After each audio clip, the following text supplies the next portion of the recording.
باللہ من الشیطان الرجیم بسم اللہ الرحمن الرحیم۔ عزیز طلبہ،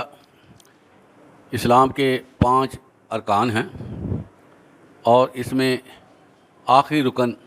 اس کا نام حج ہے۔ حج اللہ کی طرف سے ان لوگوں پر فرض ہے جو اس کی استطاعت رکھتے ہیں۔ استطاعت 2 طرح کی ہوتی ہے عزیز طلبہ۔ ایک استطاعت ہے مالی لحاظ سے، دوسری استطاعت ہے صحت کے حوالے سے۔ دونوں چیزیں اگر اکٹھی ہو جائیں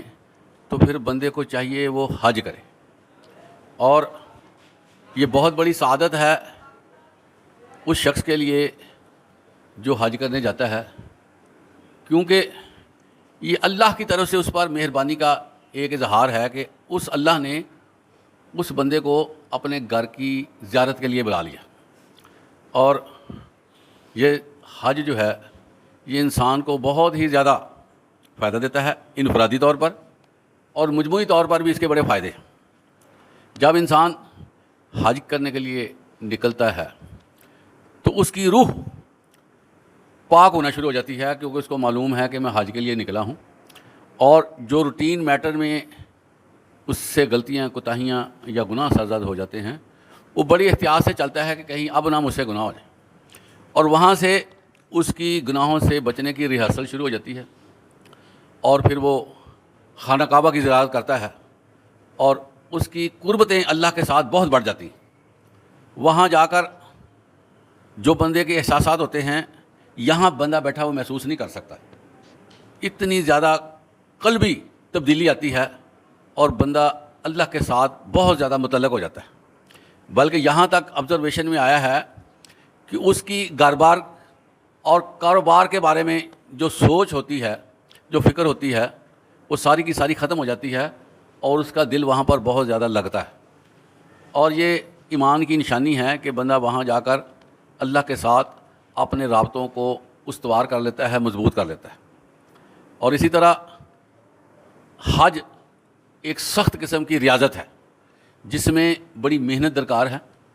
اور جو بندہ چاق و چبند نہ ہو،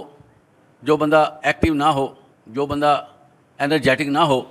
اس کے لیے جہاد کرنا مشکل ہے۔ اور جب بندہ محنت کرتا ہے، صحیح کرتا ہے، مناسک حج ادا کرتا ہے، تو اس کے اندر کام کرنے کی مزید صلاحیت پیدا ہو جاتی ہے، اور پھر واپسی پر بھی اس کو یہ ایکسرسائز فائدہ دیتی ہے۔ اسی طرح عزیز طلبہ، آپ نے دیکھا ہوگا، آبزرو کیا ہوگا کہ ایک بندہ کچھ نہ کچھ بیماری کی حالت میں جاتا ہے حج کرنے کے لیے، اس کو ڈائبٹک ہے، بلڈ پریشر ہے اور عوارض ہیں، لیکن جو ہی وہ حج کی ایکٹیویٹیز میں شامل ہو جاتا ہے اس کو اپنی بیماری بھول جاتی ہے، کیونکہ اس کی تگ و دو شروع ہو جاتی ہے، سٹرگل شروع ہو جاتی ہے۔ اور جب بندہ سٹرگل کرتا ہے تو جسم کے اندر جو فاسد چیزیں ہوتی ہیں وہ اللہ کے فضل و کرم سے نکل جاتی ہیں۔ ہم بیمار کیوں ہوتے ہیں؟ کہ ہمارا جسم تقاضا کرتا ہے زیادہ کام کرنے کو، کیوں ہم کھاتے بھی زیادہ ہی ہیں، کیلوریز ہماری زیادہ اندر جاتی ہیں، استعمال کم ہوتی ہیں، جس کی وجہ سے انسولین ریزسٹنس پیدا ہو جاتی ہے اور پھر ہم بیمار ہو جاتے ہیں۔ جو بندہ ڈائٹ کو بیلنس کرتا ہے اور جو کچھ کھایا ہے اس کو ہضم کرتا ہے، ورکنگ کرتا ہے، وہ کبھی بیمار نہیں پڑتا بلکہ ہمیشہ خوش رہتا ہے، اس کو تکان بھی کم ہوتی ہے اور اپنے معاملات کو بخوبی انجام دیتا ہے۔ تو عزیز طلبہ، حج کا بڑا فائدہ ہے کہ انسان بیماریوں سے بھی نکلتا ہے۔ پھر کیا ہے، وہ گھر سے نکلتا ہے، ایک مسافر بن جاتا ہے، اور دوسروں کے ساتھ اس کو رہنا پڑتا ہے جو اجنبی ہوتے ہیں۔ اس طرح اس کو موقع ملتا ہے ایڈجسٹمنٹ کرنے کا۔ جب کہیں کبھی موقع ملے گھر بار چھوڑنے کا تو وہ پریشان نہیں ہوگا کہ میں نے گھر بار چھوڑ دیا ہے، کیونکہ اس کو حج کی وجہ سے تجربہ ہو جاتا ہے کہ گھر سے باہر رہنا کیسے۔ اسی طرح اجنبیوں کے ساتھ ایک ریلیشن شپ بن جاتی ہے، اور بعض دفعہ تو ایسی زبردست ریلیشن شپ ہوتی ہے کہ حج کے بعد واپس آ کر لوگ مرنے جینے تک ساتھ رہتے ہیں، محبتیں رہتی ہیں کہ یہ میرے حج کا ساتھی۔ اور اسی طرح جذبہ اثار، دوسروں کے لیے قربانی کا جذبہ پیدا ہوتا ہے، انسان اپنے دوسرے ساتھیوں کو خیال رکھتا ہے۔ اس کو ہم کرٹسی کہتے ہیں کہ بندہ سویلائزڈ ہو جاتا ہے۔ بہت سے لوگ جو یہاں رہ کر لہجے کے سخت ہوتے ہیں، بدتمیز ہو جاتے ہیں، یا روڈنیس ہو جاتی ہے، یا ان کی ڈیلنگ اچھی نہیں ہوتی، جب وہ حج کر کے آتا ہے تو اس کے لہجے میں، اس کی باتوں میں نمایاں فرق آ جاتا ہے کہ وہ کچھ سیکھ کر آیا۔ اسی طرح یہ جو حج ہے یہ قربانی ہے، وہاں پر قربانی بھی دینا پڑتی ہے، جس سے انسان کے جذبات اور پولائٹ ہو جاتے ہیں اور پھر وہ انسانوں سے محبت کرتے ہیں۔ تو جتنی عبادات ہم اپنے ملک میں اپنے علاقے میں رہ کر کرتے ہیں عزیز طلبہ، وہ ساری کی ساری حج کے دوران ہو جاتی ہیں، وہ ساری ایکٹیویٹیز وہاں پر بندہ دیتا ہے۔ اس طرح حج جو ہے وہ ایمانیات کا اور عملیات کا مجموعہ ہے۔ ایمان بہت تازہ ہو جاتا ہے اور عمل کرنے کی صلاحیت زیادہ نکھر کر سامنے آتی ہے۔ آپ صلی اللہ علیہ وسلم نے فرمایا کہ جو شخص حج کی نیت سے نکلتا ہے اور حج کی طرف جب بڑھتا ہے، پورے حج کے مناسک کا خیال رکھتا ہے، شیطانی باتوں سے اور کاموں سے بچتا ہے، اوائڈ کرتا ہے، اپنے آپ کو صاف ستھرا رکھتا ہے، شکار نہیں کرتا ہے، اور اسی طرح ایسی باتیں نہیں کرتا جس سے اللہ کی ناراضگی کا خوف ہو، وہ اپنے معاملات سیدھے رکھتا ہے اور اچھی طرح پرفارمنس کر کے حج کو واپس آ جاتا ہے،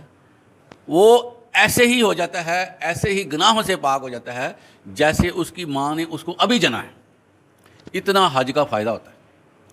اور دوسری طرف اللہ کے رسول صلی اللہ علیہ وسلم یہ بھی فرماتے ہیں کہ جس شخص کے پاس وسائل ہوں، اس کے پاس طاقت ہو، اور پھر بھی وہ حج کرنے کے لیے نہ جائے، تو ہمیں اس کی ضرورت نہیں ہے، وہ نصرانی ہو کر فوت ہو یا یہودی ہو کر۔ یعنی کہ اتنا سخت آرڈر ہے حج کے حوالے سے کہ یہ کرنا فرض ہے، اور جو بندہ نہیں کرتا وہ جتنی مرضی نمازیں پڑھتا رہے، روزے رکھتا رہے، اچھے کام کرتا رہے، لیکن اس نے اگر یہ فرض ادا نہ کیا تو یہ فرض کی کوتاہی اس کو جہنم تک لے جا سکتی ہے۔ اس لیے حج کے حوالے سے کوشش کرنی چاہیے، محنت کرنی چاہیے، اور اس کے لیے ذہن بنانا چاہیے۔ جو لوگ حج کرنے کا ارادہ کرتے ہیں اس کے لیے کوشاں ہو جاتے ہیں، اللہ تعالیٰ ان پر اپنا خاص فضل کر دیتا ہے، اور اس جگہ سے بھی اس کو وسائل مل جاتے ہیں جہاں پر اس کو یقین نہیں ہوتا، سبب بن جاتا ہے، بندہ حج کرنے کے لیے چلا جاتا ہے۔ اسی طرح عزیز طلبہ، حج جو ہے اگر حج کے دوران یا دوران سفر بندہ چلتا ہے، کوئی بیماری سر پہ آ جاتی ہے، کوئی حادثہ ہو جاتا ہے، کوئی ڈسٹربنس ہو جاتی ہے اور اس کی ڈیتھ ہو جاتی ہے، وہ بندہ اللہ کی راہ میں ایسے ہی مرا ہوگا جیسے شہید وفات پاتا ہے۔ اس لیے حج میں جانے کے فائدے ہی فائدے ہیں، اور اس سے اگلا جو بڑا فائدہ یہ ہے کہ مختلف اقوام، مختلف لوگ، مختلف کمیونٹیز اکٹھی ہوتی ہیں، جس کے نتیجے میں راہ و رسم بنتے ہیں، تعلق بنتے ہیں، عزیزداری بنتی ہے، اور اتنا بڑا مجمع، اتنی بڑی گیدرنگ دیکھ کر مسلمان خود بھی اچھا فیل کرتا ہے، اس کا ایمان بڑھتا ہے، اس کی محبت بڑھتی ہے، اور پھر کیا ہے، جو اہل کفر ہیں وہ بھی پھر بڑا متاثر ہوتے ہیں، اور ان پہ بھی ایک رعب اور دبدبہ پیدا ہو جاتا ہے کہ وہ اتنی تعداد مسلمانوں کی ہے۔ تو اس گیدرنگ کا یہی فائدہ ہے کہ ہماری تعلق داری بڑھے، ہمارے اندر جو کینہ بغض عداوت ہے اس کو ہم پیچھے رکھیں، ختم کریں، سینے سے نکالیں، اور آپس میں یگانگت کا، اتفاق کا، اتحاد کا مظاہرہ کریں۔ اور ہر وقت انسان کے اتحاد کی ہی ضرورت رہی ہے۔ خود بھی اللہ تعالیٰ نے یہ قرآن مجید میں فرمایا ہے، وَاعْتَصِمُوا بِحَبْلِ اللَّهِ جَمِيعًا وَلَا تَفَرَّقُوا، اے ایمان والو تم اللہ کی رسی، یہ رسی یہ حج بھی ہے، یہ رسی یہ قرآن بھی ہے، یہ رسی یہ توحید بھی ہے، اللہ کی رسی کو مضبوطی سے تھام لو اور فرقے فرقے نہ ہو جاؤ۔ سب سے زیادہ خطرناک بات مسلمانوں کی آپس میں چپکلش ہے، آپس میں لڑائی ہے، اور آپ صلی اللہ علیہ وسلم نے فرمایا کہ آپس میں لڑائی سے بچو، کیونکہ لڑنا جھگڑنا دین کو مون دیتا ہے۔ جس طرح ایک بندے کے سر کے بال ہیں، وہ بالوں سے نکل جاتا ہے، صفائی کرا لیتا ہے، اور اس کی حقیقت آپ کے سامنے آ جاتی ہے، سر کی کیفیت کا پتہ چلتا ہے۔ اسی طرح جو لوگ مسلمان ہیں، لڑتے ہیں، جھگڑتے ہیں، وہ ایسے ہی ہے جیسے دین کا سر مون دیا جاتا ہے۔ اس لیے حج جو ہے وہ بابرکت چیز ہے۔ اللہ تعالیٰ نے یہ بہت بڑی نشانی رکھی ہے ہمارے لیے، یہ اللہ کے شاعر ہیں، اور ہمیں بھی ان شاعر کے حوالے سے اپنے دل میں احترام پیدا کرنا چاہیے،